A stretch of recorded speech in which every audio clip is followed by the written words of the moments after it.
She had not spoken since the morning her mother was buried. 3 years. I had counted them the way a man counts the steps down into a cold cellar, aware of everyone, dreading the bottom, never arriving at a place that felt like rest. My daughter Lyra was 7 years old the day we lowered her mother into the black earth of Aldenmore, and she had not said a word since. Not to me. Not to the healers I rode 3 kingdoms to find. Not to the elder women the council sent, each one carrying her bag of remedies and her well-meaning certainty, each one leaving the hold quieter than she arrived. Lyra was not broken. I want to say that first because the court whispered it and I would not have it written into any record. She ate. She moved through the hold with a stillness that frightened me because it was so complete, a 7-year-old who had simply decided that the world did not require her voice.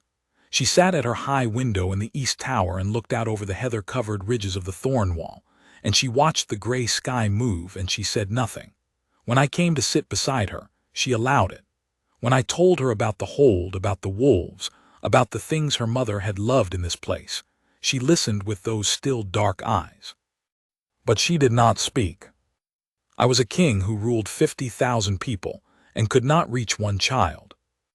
The council called it grief. The healers called it a silence of the spirit, a common enough response in young wolves to the loss of a bonded parent, and they prescribed teas and warmth and patience and the company of other children. I provided all of it. Lyra drank the teas without protest and ignored the other children with the same polite indifference she showed every other remedy. She was not unkind. She simply was not there, not in the way that mattered, not in the reaching, laughing, ordinary way a child is supposed to be there. By the time 3 years had passed, I had stopped expecting a cure. I had settled in the way exhausted men settle into managing the shape of things. Lyra was fed and warm and safe. The hold ran. The borders held. I ruled Aldenmore from behind a face. I kept carefully neutral so no one would see what I already knew, that the grief had not eased, that I woke some mornings and lay in the dark of my chamber for a long time before I could find any reason to rise. The council wanted me to take a new Luna. I understood. I was not a sentimental man by nature. My father had ruled Aldenmore for 40 years and had never confused sentiment with duty, and I had inherited his conviction on that point if not always his ease with it. The pack needed a Luna. The pack needed a king who was fully present, not one spending half his attention on a silent child in an East Tower window. The noble families of the 5 Ridge Holds had daughters of good bloodline and sound judgment, and the council had been patient for 3 years. I could not ask them to be patient forever. I told them I would consider a formal presentation at midwinter. I said it the way a man says a thing he does not want to say, with the right words in the right order, with nothing in his face. I did not tell them what I knew in the part of myself I did not show the council, that the idea of bringing another woman into Thornwall Hold, into the rooms Alira had moved through, into the chair where Alira had sat at table, made something in my chest pull so tight it was close to pain. My wolf had not stirred in 3 years. That is the thing people do not understand about a fated bond, or any bond strong enough to mark you. When it ends, the wolf does not simply grieve and recover. It goes quiet. Not dead, I had seen enough of death to know the difference, but quiet the way deep water is quiet, without movement, without direction, holding its stillness with an effort that costs something each day. My wolf had last stirred the night Alira was dying, when it had paced the length of my awareness all night, restless and frantic. And then at dawn it had gone still, and it had stayed still for 3 years.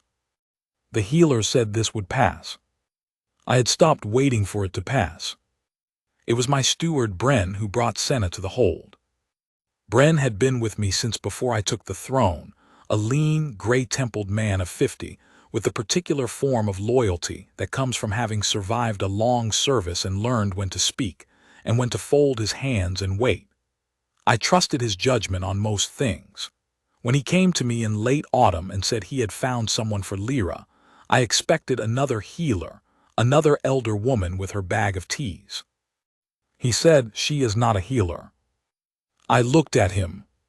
"She is from Heron's Crossing," he said, "a border village 3 hours east.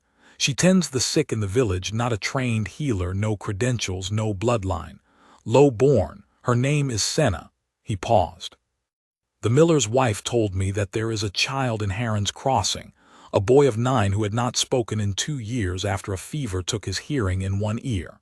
Senna sat with him every afternoon for 4 months. She did not try to teach him to speak. She simply sat with him, talked about ordinary things, and one morning the boy said bread, and then he did not stop."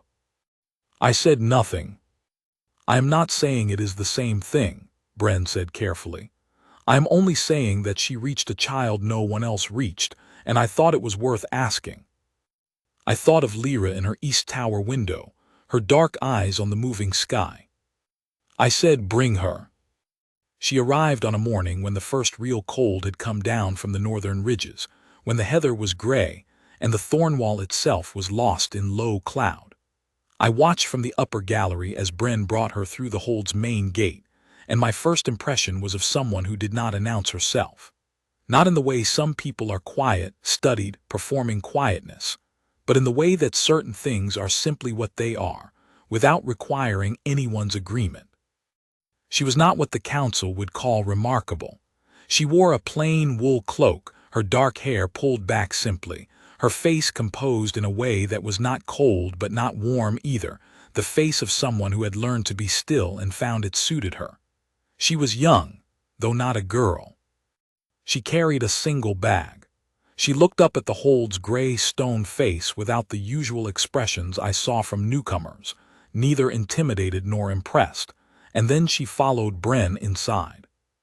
I did not go down to greet her. I told myself this was appropriate. She was here for Lyra. I was the king. Bren would settle her in. What I did not tell myself, and did not examine until much later, was that I had stood at that gallery railing for rather a long time after she had gone inside. My instructions to Senna were simple, and I delivered them in the presence of Bren and my second steward, Myra, because the council's eyes were always on Thornwall Hold, and I was careful. I told her that Lyra had not spoken in 3 years. I told her what the healers had tried. I told her that Lyra was not dangerous, not disturbed in any way that could be named, and that no one was to treat her as though she were fragile or damaged. I told her she would have free run of the hold's domestic spaces, that she would answer to Myra for her duties, and that her principal duty was simply to be present with Lyra in whatever way Lyra permitted. Senna listened to all of this without interrupting. Then she said, "What does she like?" I paused. The healers had never asked me that. The elder women had not asked me that. It was such a simple question that I found myself briefly unable to answer it. "She likes bread," I said finally. "Warm, with the good butter we get from the South Holds. She likes the window in the East Tower. She likes the wolves. She will sit with the Hold wolves for hours. She used to—" I stopped. Senna waited. "She used to draw," I said, "before. She has not drawn anything in 3 years. Senna nodded, once, as if she was writing this somewhere behind her eyes and would not lose it. She said, "I will not try to make her speak." I looked at her. "That is not what she needs," Senna said, not defensively, simply as a statement of what she had assessed, as plainly as she might have said the weather was cold. "She needs someone who does not need anything from her.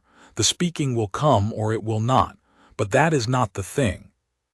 I studied her for a moment. She did not flinch under it. Most people flinch when I look at them too long. It is a side effect of wearing a crown for enough years, a certain weight in the attention that people feel and do not always know what to do with. Senna simply looked back, patient, her hands still in her lap. I said, "Very well." She was dismissed. She rose, gathered her things, and went with Myra to meet Lyra. I sat in my chair for a moment after she left, and I noticed, in a distant way, that the room felt slightly colder without her in it. I did not think about that. I had a border dispute to settle and a midwinter presentation to plan, and I was a king, and I did not think about it. The first week, she did not try to speak to Lyra at all. Myra reported this to me with a slight frown, as if she was not sure it was the correct approach and was waiting for me to confirm or correct it. I told her to let it run. Myra nodded and went away. What Senna did in those first days was simply inhabit the same spaces as Lyra. She brought Lyra her warm bread in the morning with the good butter, I noticed. She had found out about the good butter immediately and set it by the window without comment. She tidied the East Tower room without fuss. She sat in the chair near the window and spoke occasionally, quietly, about things she could see from the window. The way the cloud was sitting on the thorn wall today, whether it looked like more snow before nightfall, the particular shade of the heather when the light was low. She did not pause for Lyra's response. She did not look at Lyra while she spoke, most of the time.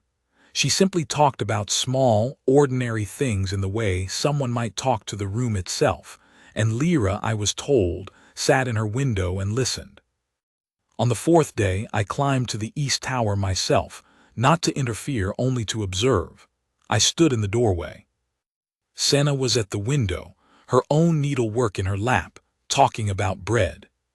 Specifically about the difference between the bread in Heron's Crossing and the bread in Thornwall, which she was finding superior in most respects but inferior in one, which was that the crust in Heron's Crossing had a particular quality that came from the way the village baker managed his oven, and she could not quite replicate it in her mind when she thought about it, and this bothered her slightly. Lyra was watching her. I had not seen my daughter watch anything with that particular quality of attention in 3 years. It was not a fixed stare.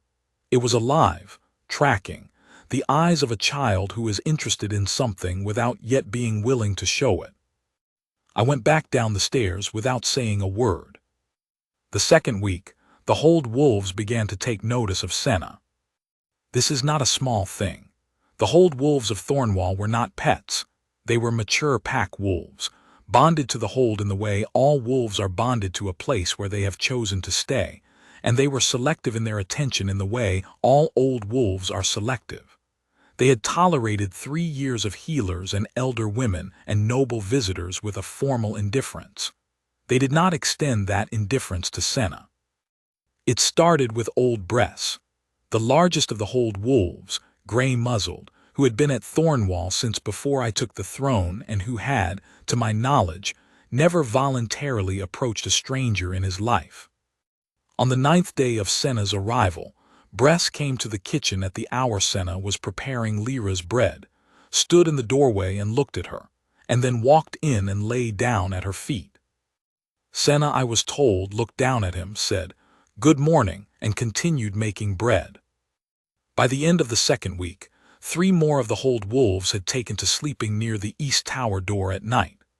Not inside, they were wolves with their own dignity, but near the door, a quiet ring of warmth in the corridor that Myra had to navigate carefully on her morning rounds. My wolf, deep in the silence where it had lived for 3 years, moved. Not strongly, not the great surging thing I remembered from the early days with Alira, when a faded bond is new and the wolf is loud about it. This was smaller, the way ice shifts in late winter before the thaw, a slow, subterranean adjustment, a change in pressure, something becoming less settled than it had been. I noticed it the way you notice a sound you have not heard in a long time, not with certainty but with a sudden alertness. I told myself it was the changing season. It was nearly midwinter. Strange things stirred before midwinter.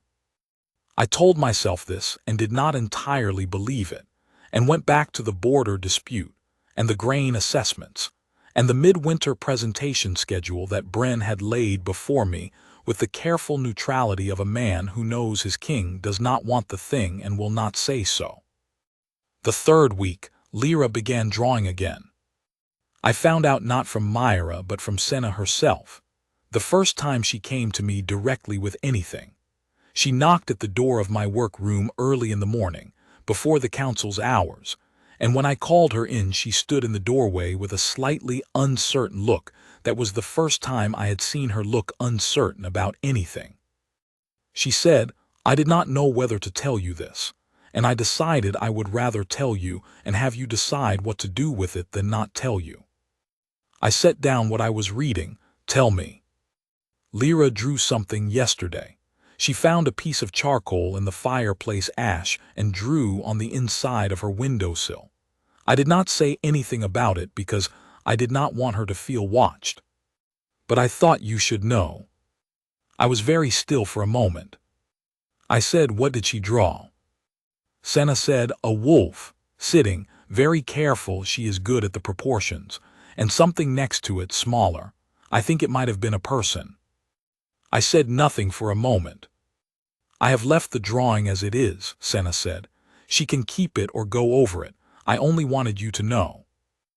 I looked at this woman standing in my doorway in the early morning light of Thornwall's cold stone, her hands folded, her face composed, telling me my daughter had drawn something for the first time in 3 years, as though it were a small and careful gift.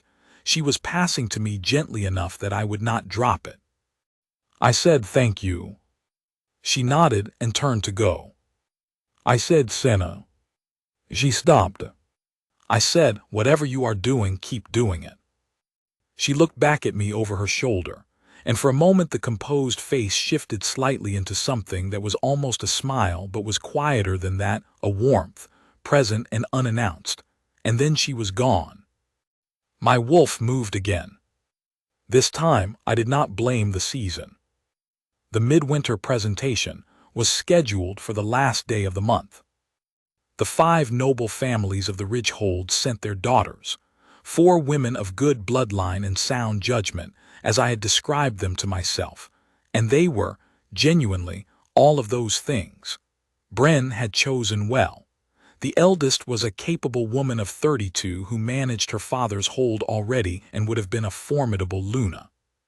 The youngest was a bright, serious girl of 24 who spoke 3 languages and had, I was told, memorized the trade agreements of the last 50 years. Any of them could have run Aldenmore. Any of them could have been what the pack needed. I sat with them at supper the night before the presentation, and I was courteous and attentive, and I listened to each of them carefully, and I felt nothing. Not grief, not even resistance, just nothing, the same flat quiet that had been in me for 3 years, the same distance as if I were watching the supper from slightly above it, king-shaped and dutiful and somewhere else entirely. That night I climbed to the East Tower. It was late. The corridor was quiet, the hold wolves in their ring outside the door to Lyra's room, Bress raising his gray head briefly as I passed. I did not go in. I stood in the corridor and listened. Inside, Senna's voice was low and steady. She was telling Lyra about the stars visible from the east window tonight, which ones she knew the names of, which ones she had made up names for because no one had ever taught her the real ones. She said she had a theory that the stars did not mind what you called them, being very far away and probably occupied with other things. There was silence inside the room. Then quiet and small and absolutely unmistakable, a sound, a breath of sound, not a word, not yet. But a sound that had shape to it, that was on the edge of being a response, that was Lyra almost saying something. I pressed my hand against the stone of the corridor wall. My mate mark, faded since Lyra died, pale against the inside of my wrist, the place a bond leaves its evidence, warmed. I had not felt it warm in 3 years. I stood in that corridor for a long time. The stone was cold and the oil lamps were burning low, and my wolf was not quiet anymore. Not the great howling thing of a first bond, but alive, definitely alive, turning its attention toward the closed door of my daughter's room the way a wolf turns toward something it has been tracking for a long time without knowing why. I went back to my chamber. I did not sleep. The presentation was held in the Great Hall. Thornwall's Great Hall was not designed for ceremony. It was a working room, long and stone-floored, with the hold's banners hanging between the high windows and a fire large enough to heat the entire space burning at the far end. But it had a formality of its own in winter, when the candles were all lit, and the hold wolves sat along the walls in that patient row that meant something important was happening. 5 noble families filled the left side of the hall. My council filled the right. The 4 candidates stood together near the hearth, composed and prepared. Bren stood at my shoulder. I had dressed as a king. This much I could do without effort: the dark formal clothes, the wolf crest clasp, the crown I wore only for significant occasions. I stood at the head of the hall and looked at the proceedings, and I knew, with the calm certainty that comes after 3 years of practice, exactly what I was supposed to want. I had asked Myra to bring Lyra. The council had not expected this. Bren's eyebrow moved slightly when I told him, and he said nothing, because Bren understood when I had decided something, and when I was still open to argument, and this was the former. Lyra was my daughter. This hold would be her home. Whoever came into it as its Luna would be someone Lyra lived alongside for the rest of her childhood. She had the right to be present, even if she could not say so. Myra brought Lyra in at the start of the second presentation, and settled her in the chair I had placed to my right. Lyra sat in it and looked at the proceedings with her still, dark eyes. I watched her briefly from the corner of my own eyes. The first candidate was announced. She stepped forward and addressed me with a grace that was entirely genuine. I listened. I responded correctly. I knew, doing it well, the king's part, the formal attention, the appropriate questions. Lyra watched without expression. The second candidate, the third, each one correct, each one competent, each one someone who would do justice to the role. The hall was warm from the fire and the gathered pack, the oil lamps throwing their amber light over the stone. The hold wolves sat in their row along the walls without moving. Except for Bress. Old Bress, who had not moved from his position along the left wall, turned his gray head suddenly toward the back of the hall. I noticed because I always noticed what the hold wolves did. I tracked it from the corner of my attention without turning my head. Senna had come in at the back of the hall. She should not have been there, that is to say, it was not her place in any formal sense. The presentation was for the noble families and the council and the pack's senior members. Senna was a low-born maid from a border village with no rank and no bloodline and no invitation. She was standing at the very back of the hall near the side door, partially in shadow, with a small plate in her hands, Lyra's afternoon bread, the warm kind with the good butter, and she looked as though she had come simply to deliver it and was uncertain whether she should stay or go. She caught my gaze across the hall. She began, very slightly, to step back toward the door. Lyra slid off her chair. The sound of it, the small scrape of a child's shoes on stone, was quiet enough that only those nearest heard it, and yet the hall seemed to shift, some collective attention turning. I turned fully. I watched my daughter walk across the great hall, past the candidates, past the council, past the gathered noble families, in the straight and deliberate way that a child moves when she has decided where she is going, and she crossed the length of that hall and she stood in front of Senna. Senna had gone very still. Lyra looked up at her. The entire hall had gone quiet in the way that means every person in it is holding the same breath. Lyra reached out and took Senna's hand. Senna let her. The bread plate was carefully balanced in Senna's other hand, and she kept it there, steady, not moving. Lyra's small fingers curled around Senna's, and then Lyra turned, still holding on, and looked at me across the hall. There was a long moment. Then she opened her mouth. The word she said was so small that I am not sure everyone heard it, but I heard it. I would have heard it in a hurricane, in a battle on the far side of the world. It was Senna's name. My daughter, who had not spoken in 3 years, said Senna's name in a voice that was barely more than a breath, slightly rough from disuse, but clear and certain, the consonants careful, the way you say a word you have been practicing for a long time in silence. Senna. The hall was absolutely still. I was on my feet before I knew I had moved. The mate mark on my wrist did not warm this time. It blazed, a slow, deep, certain heat that moved up my arm and into my chest, the way a coal does when you blow on it and it becomes fire, not violently but inevitably, because it was always capable of it and was only waiting for air. My wolf, which had been still for 3 years, rose to its full height in my chest, and it was not frantic or loud or desperate the way a new bond is. It was enormous and quiet, the way old things are enormous and quiet, recognizing something it had known was there before I did. Around the hall, the whole wolves moved. Bress rose first. Then the others, one by one, not in a sweep, not in a display, but steadily, each wolf standing and walking to Senna and the child, and settling in a loose ring around them, the way wolves ring something they are claiming as theirs to guard. I walked across the hall. I was aware of the council watching, of the noble families, of the 4 candidates standing near the hearth, composed and still, of Bren at the side of the hall with both his hands folded and a look on his face that was the closest Bren ever came to being moved. I was aware of all of it, and I walked through it, and I stopped in front of Senna and my daughter. Senna looked up at me. She was still holding Lyra's hand. Her face was composed, but her eyes were very clear, and there was something in them that I had not seen there before, not uncertainty, not exactly, but a kind of held breath, as if she was waiting to understand what this moment was. I said, Senna. She waited. I did not know how to say the thing I needed to say in the middle of a formal presentation with 50 witnesses. I had made great speeches before the full pack. I had declared war and made peace and named the dead. But I stood in the middle of my great hall with a wolf blazing in my chest and my daughter's hand in the hand of the woman who had reached her.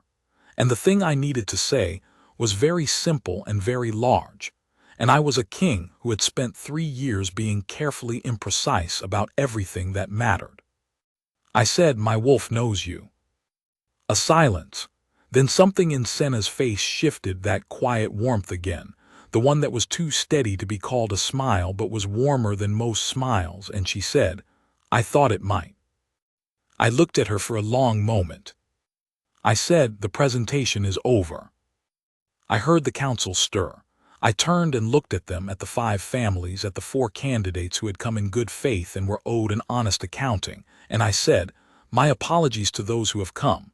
You are all women of worth and your families honor me with this consideration.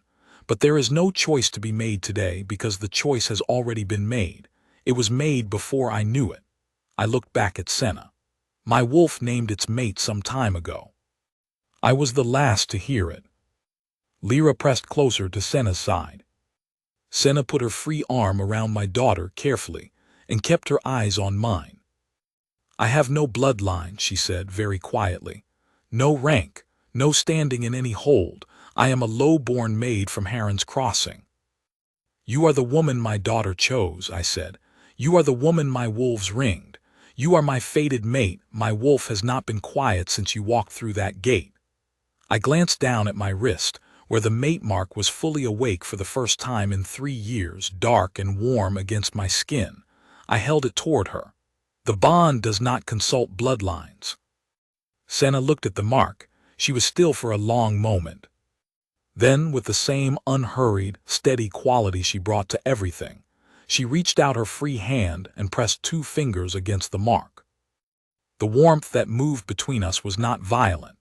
It was the warmth of something that had been building for weeks in a cold hold on a highland ridge, in the small space of a child's East Tower room, in the particular quality of a woman's voice telling a silent child about bread and stars and the names of things. It was a warmth I recognized the shape of, even after 3 years, even muted and exhausted as I had been. It was the warmth of being known. I covered her hand with mine. The council took it the way councils take things that cannot be argued with and cannot be changed. With a formal, measured adjustment of their expectations, the faces of men and women who had been prepared for one outcome and were, with professional dignity, recalibrating. Bren, who I suspected had been waiting for this longer than I had, was already moving smoothly through the room with the quiet efficiency of someone managing a transition he had quietly anticipated. The four noble candidates were escorted with genuine care and gratitude by Myra, who I trusted to see them off with the respect they deserved. The noble families were another matter. The eldest son of the Crestford hold, a man of 40 who had brought his sister as a candidate and had been watching the proceedings with a carefully contained displeasure, approached me as the hall cleared. He said, "My Lord King, I do not question the bond, but she has no." I looked at him. He stopped. I said, "She has my wolf's recognition and my daughter's first word in 3 years. If you have a claim greater than that, I would hear it. If not, I will thank you for the journey." A silence. He bowed. It was a formal bow, exact and correct. Then he stepped back and was gone. The rest of the families followed, some more gracefully than others. None of them argued a second time. I named Senna officially 3 days later in a smaller ceremony, not the grand formal rite but the older one, the one done before the pack's senior wolves and the hold's elder members, where the naming is spoken and the mark is witnessed. It was appropriate for what this was, not a political arrangement dressed in ceremony, but an honest acknowledgement of what the bond had already determined. Lyra stood at Senna's side. She had spoken 8 words in the 3 days since the great hall. 8 words carefully, not in a rush, as if she was listening to each one as it came out of her to make sure it was the right one. But 8 words, and each of them aimed at something she actually wanted to say, and every single one of them answered. The first had been Senna's name. The second had been my name, spoken the morning after the presentation early, when I came to the East Tower and found Lyra sitting in her window with the first pale winter light on her face, and she turned to look at me and said, "Father." Just the one word. But it was there, clear and certain, returned to me after 3 years of silence. I had sat down on the floor of the East Tower next to her window and not said anything for a while, and Lyra had leaned against my shoulder, and we had watched the thorn wall lose its cloud in the morning light, and it had been all right. The naming ceremony was brief and honest and right. Afterward, in the hold's smaller hall, with the oil lamps burning, and the hold wolves at ease and Bren's careful arrangements producing warm food and an atmosphere of genuine relief, Senna stood with me near the hearth while Lyra sat with old Bress, her hand in his gray fur, speaking to him in a low, confident murmur about something that was clearly very important. Senna watched her. I watched Senna watching her. I said, "You knew." She said, "I thought there was a bond forming. The wolves were a sign I recognized from," she paused, "from other things I have seen. And you looked at me differently each week than you had the week before. Not significantly differently, but differently. I considered this. You are observant. In my line of work," she said, "you learn to see what is not being said. It is usually more important than what is." I thought about that. I thought about a silent child in an East Tower window and a woman who had never once tried to make her speak. I thought about the 3 years I had spent managing the shape of things and calling it ruling. I said I was the last to know. "You were carrying a great deal," she said, without any particular generosity or consolation in it, simply as an observation of fact, the way she observed most things, clear and without decoration. I looked at her. She looked back at me with those clear, steady eyes. I said, "Will you find it very difficult? This hold, the council, the things that come with being." "I found a way into a silent child's world," she said, "using warm bread and honest conversation and no particular strategy. I expect I can manage a council." I paused. Then I said, "Yes, I think you probably can." She almost smiled. The same warmth, the same quiet light. I was learning to read it, the particular way the warmth moved in her face when she was pleased but did not wish to announce it, the specific quality of her stillness when she was thinking something she would tell me in a moment and was only choosing the exact right words. I realized, looking forward to learning the rest of it. That was the thing the 3 years of silence had taken from me that I had not known was gone, not the capacity to rule, not the ability to manage, but this, the looking forward, the sense that something was coming that was worth arriving at. It was 3 months after the naming ceremony that Lyra spoke her first full sentence. Not to me, not to Senna, to old Bress. She said, "You are getting gray on your ears and I think it suits you." Senna heard it from the corridor and told me about it that evening. We were sitting at the narrow window of my workroom, the hold quiet around us, the Thornwall's ridges barely visible in the dark beyond the glass. She told me and I laughed, not politely, not correctly, but the way a man laughs when something surprises him into it. The way I had not laughed in 3 years. Senna watched me laugh with that composed warmth of hers, and then she said, "She told Bress something else too." I looked at her. She said, "My father is happier now. I think it is because of the lady." I was quiet for a moment.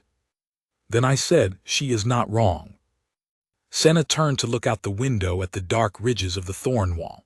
She said, "No," and she was smiling fully now, the real one, warm and unhurried, the one I had been working toward since the first morning she knocked on my door with her careful, clear-eyed news about a charcoal wolf on a windowsill.